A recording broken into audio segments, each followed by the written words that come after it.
दोस्तों, आज हम बताएंगे कि चुप रहने की क्या ताकत है। बुद्ध की नैतिक कहानी, क्रोध और धैर्य का पाठ। बहुत समय पहले की बात है। भगवान बुद्ध अपने शिष्यों के साथ गांव-गांव घूमते हुए लोगों को धर्म और जीवन की सच्चाई का पाठ सिखाते थे।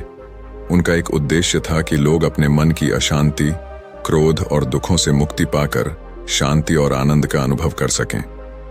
एक बार बुद्ध और उनके शिष्य एक गांव पहुंचे, जहां बुद्ध ने एक पेड़ के नीचे बैठकर अपने शिष्यों को उपदेश देना शुरू किया।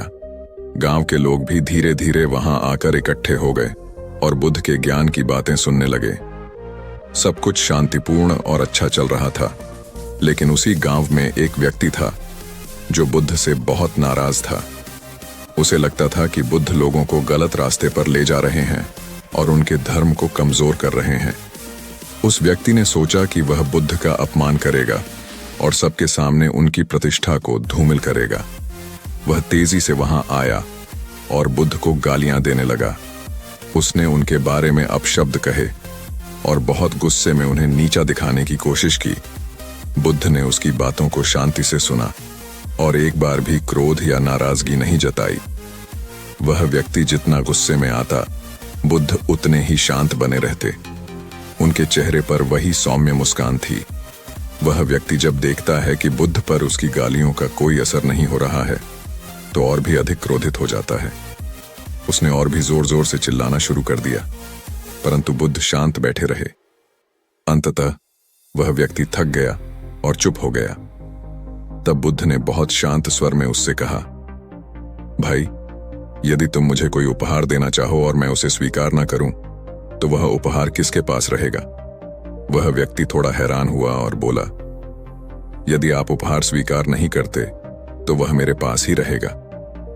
बुद्ध ने फिर मुस्कुराते हुए कहा, ठीक उसी प्रकार यदि मैं तुम्हारी गालियों को स्वीकार नहीं करता तो वह गालियां भी तुम्हारे पास ही रहेंगी। यह सुनकर वह व्यक्ति बहुत शर्मिंदा हुआ। उसे अपनी गलती का एहसास हुआ कि वह बिना कारण बुद्ध को गालियां दे रहा था, जबकि बुद्ध तो केवल शांति और प्रेम का संदेश दे रहे थे। उसने बुद्ध से क्षमा मांगी और उनसे शिक्षा ग्रहण करने का निवेदन किया। बुद्ध ने उसे प्रेम पूर्वक क्षमा कर दिया और उसे बताया कि क्रोध हमें भीतर से जलाता है और जब तक हम अपने क्रोध पर काबू नहीं पाएंगे, तब तक हम कभी भी सच्ची शांति का अनुभव नहीं कर पाएंगे। इस कहानी से हमें यह शिक्षा मिलती है कि हमें किसी भी परिस्थिति में अपना धैर्य और शांति नहीं खोनी चाहिए। क्रोध से कोई समस्या हल नहीं होती, बल्कि यह और भी परेशानियां पैदा करता है। धैर्य और सहनशीलता से ही जीवन में सच्ची शांति और आनंद पाया जा सकता है।